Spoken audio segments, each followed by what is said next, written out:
திரு Joseph Vijay அவர்கள் நாட்டினுடைய முதலமைச்சராக பதவியேற்று விட்டார்.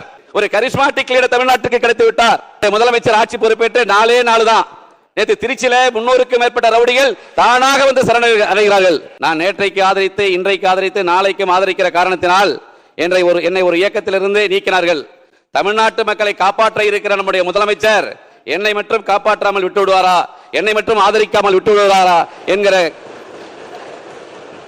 என்னுடைய நோக்கத்தை இந்த நேரத்தில் நான் தெரிவித்துக் கொள்ள கடமைப்பட்டிருக்கிறேன். நம்முடைய முதலமைச்சர் ஆட்சி பொறுப்பேற்று 4 நாள் தான். எப்படி வேணாலும் சிரிச்சிட்டு போட்டோம், அது வேற. நம்முடைய முதலமைச்சர் ஆட்சி பொறுப்பேற்று 4 நாள் தான். நேற்று திருச்சியில 300க்கும் மேற்பட்ட ரவுடிகள் தானாக வந்து சரணடைகிறார்கள்.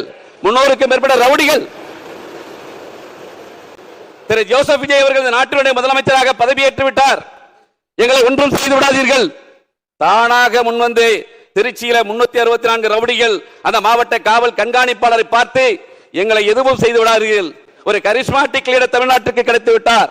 ஒரு நல்ல தலைவருக்கு தமிழ்நாட்டுக்கு கிடைத்து விட்டார். எங்களை எதுவும் செய்து விடாதீர்கள் சொன்னது யாரு? திருச்சியில் இருக்கிற ரவுடிகள். இன்றைக்கு 217 டாஸ்மாக் கடைகள் மூடப்பட்டிருக்கிறது.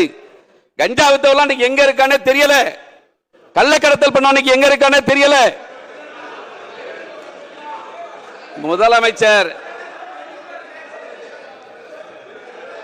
அப்புறம் நீங்க பேசும்போது நானும் சத்தம் போடுவேன். இதே சபையில நீங்க பேசும்போது பல்வேறு தவறுகளை நான் சுட்டி காட்டுவேன். சரியா? நான் ஒரு தனி மனிதன் தான். நீங்க பேசும்போது நடந்த தவறுகளை நானும் ஒரு சட்டமன்ற உறுப்பினர் என்ற வகையில நிச்சயமா சுட்டி காட்டுவேன். மிகப்பெரிய அரசியல் ஜாம்பவான் இருக்கிற இந்த மன்னார்குடி தொகுதியில மன்னார்குடி தொகுதி மக்கள் எனக்கு ஒரு வாய்ப்பை அளித்திருக்கிறார்கள். அந்த மன்னார்குடி தொகுதி மக்களுக்கு கடைசி வரை மிகப்பெரிய அரசியல் ஜாம்பவான்கள் நிறைந்திருக்கிற பகுதி மன்னார்குடி பகுதி. என்னை எதிர்த்து போட்டியிட மிகப்பெரிய உலக கோடீஸ்வரர், அவரை வெற்றி பெற்று வந்திருக்கிறேன். இன்றைக்கு திரு முதலமைச்சர் அவர்கள் ஆதரிக்கிறேன் என்றால் இது சாதாரண நிகழ்வு அல்ல. அது வேற விஷயம். தனிப்பட்ட முறை யாருக்கு இங்கே பதில் சொல்ல வேண்டாம்.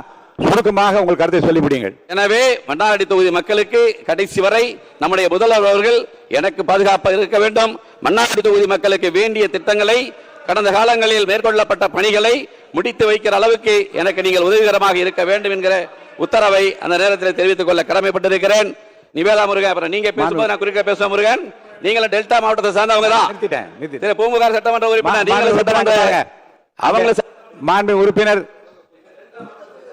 உறுப்பினர்,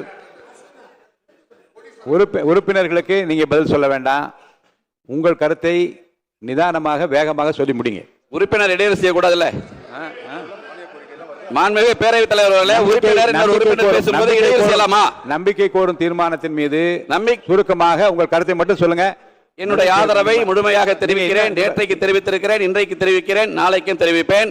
ஆனால் ஒரு உறுப்பினர் பேசும்போது எங்களுடைய டெல்டா மாவட்டத்தை சேர்ந்தவரே பேசும்போது நாளைக்கு அவர் பேசும்போது நானும் கூடுதலா பேசுவேன். அதற்கு நீங்க பேரவைத் தலைவர் அனுமதிக்கணும்.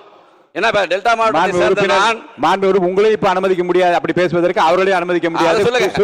ஏந்திரிக்க கூடாது. சுருக்கமா முடிங்க. மாவட்டத்துக்காரர் தான், அப்ப ஏந்திரிச்சு பேசக்கூடாது. எனவே சுருக்கமா முடிங்க. நம்முடைய முதல்வர் அவர்கள் ஆட்சி நல்லாட்சி. ரவுடிகள் ஒழிக்கப்பட்டு விட்டது, கட்ட பஞ்சாயத்து ஒழிக்கப்பட்டு விட்டது, கஞ்சா போதைப் பொருள் ஒழிக்கப்பட்டு விட்டது. நம்முடைய முதல்வருக்கு என்னுடைய ஆதரவை தெரிவிக்கிறேன்.